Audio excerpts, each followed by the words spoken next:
Hello everyone, and welcome back to the channel. Today, we're diving deep into one of the most pivotal and dramatic events in history, the First Exodus. This is a story of divine intervention, a desperate escape, and the birth of a nation's freedom. It all begins in Egypt, where the Israelites have been enslaved for centuries. The Lord speaks to Moses and Aaron, setting the stage for a miraculous deliverance. He establishes a new calendar for them, declaring, "This month shall be for you the beginning of months." This wasn't just a change in timekeeping. It was the dawn of a new era.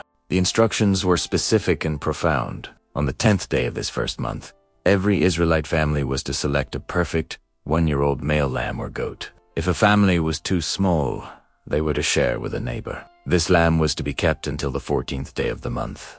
Then, at midnight, a solemn act was to take place. The entire community of Israel would slaughter their lambs. The blood was not to be wasted. It was to be a sign, a crucial symbol of protection. Using a bunch of hyssop, they were instructed to paint the blood onto the sides and top of the doorframes of their houses. This mark would be the token of their faith and obedience. Inside those marked homes, they would roast the lamb over a fire and eat it with unleavened bread and bitter herbs. The meal was to be eaten in haste-dressed and ready to leave, with their cloaks tucked in, sandals on their feet, and staffs in their hands. They couldn't even let their bread rise.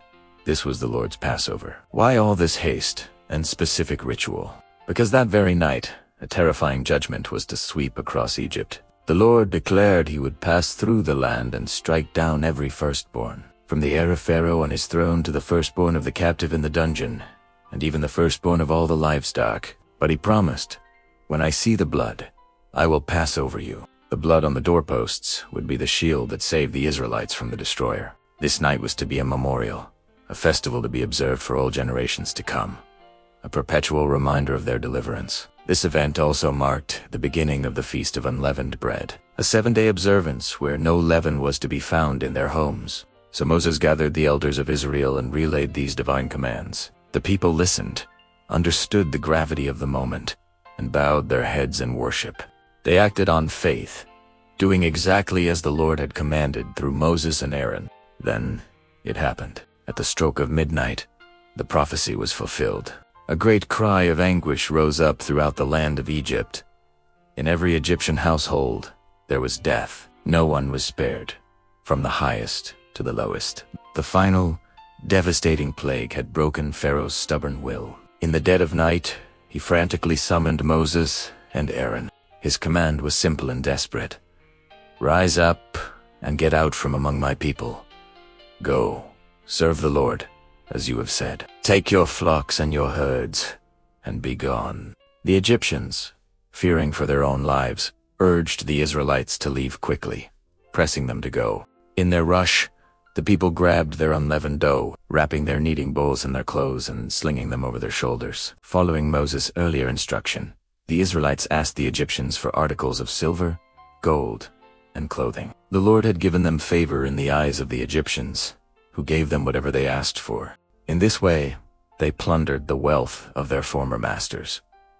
And so, the journey began. About 600,000 men on foot, not counting women and children, set out from Ramesses, an entire nation on the move, along with a diverse crowd of others who joined them, and vast herds of livestock. After 430 years of sojourning in Egypt, to the very day, the hosts of the Lord marched out. They baked unleavened cakes from the dough they had carried, as they had no time to prepare proper provisions. This night, the night of the Passover and the Exodus, became a night to be solemnly observed forever. A night of watching and remembrance for all generations of Israel, a testament to the power and faithfulness of their God who brought them out of the land of bondage. This wasn't just an escape.